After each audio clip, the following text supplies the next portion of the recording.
GBC Television moved into South Barrack Road in 1980, with Radio Gibraltar moving in a year later. Over nearly 4 decades, a lot of memories have been created within these walls. A lot of people have come and gone, and in that time the corporation and its people have been at the core of every major event in our community. I believe Gibraltar Broadcasting Corporation is a national and important asset. It's important that we have a broadcasting corporation, not just culturally because what it shows us about the Gibraltarian, what it brings into our home about Gibraltar, but also because we need to have an important and totally independent newsroom which broadcasts alongside the print media that we have in Gibraltar, because that's an important way of communicating with the citizen. It's an important way of politicians and leaders of a community being checked, and I think Gibraltar Broadcasting Corporation does an excellent job in that respect, and we have to understand the value of what we have.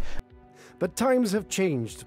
Over the last 5 years, GBC has produced over 2,500 hours of local TV programming, 5,000 hours a year of live radio, 75 major outside broadcasts, and all the while raising £650,000 for charity through its annual open day.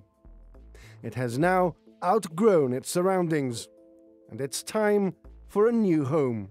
We're thrilled to bits that GBC is finally relocating to a brand new site. As you say, it's gone on for years with various sites mooted, but this is it. This is the one that we're going to, and it couldn't be better because it's a brand new build, which is what a broadcasting station needs in this day and age because of the technical facilities and also the working environment for our very hard-working staff, to whom I have to pay tribute, because had not been for their efforts over the last 5 years in improving what we do to such a high level, that this investment would not have been justified.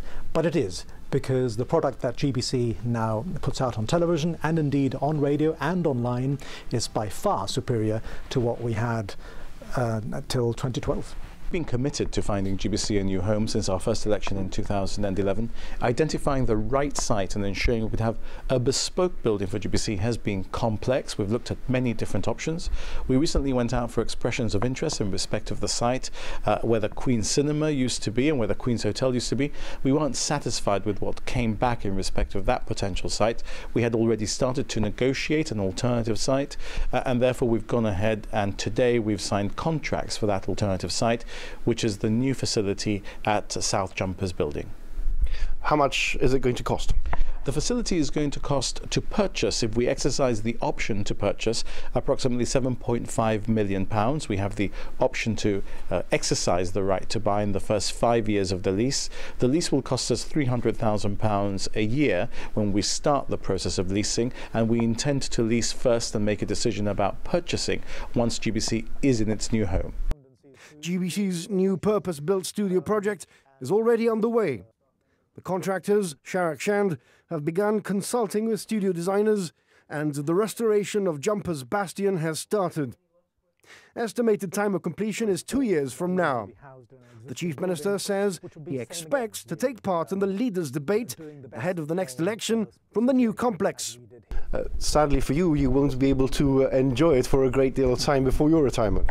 That is true, yeah. I'll retire about 2 years after we move there, if we move on time. But look, call it a legacy. There are loads of talented people coming up behind me, and they deserve a break for a change, rather than work in what really are squalid conditions sometimes in this building, and being able to work and operate and do their media business from such a lovely place will be a good legacy to leave behind. The new building will include 2 television studios, one specifically for news, 5 radio studios, and a total of 5 floors for offices, green rooms, edit suites, sets, workshops, and all the facilities normally expected of a modern broadcaster.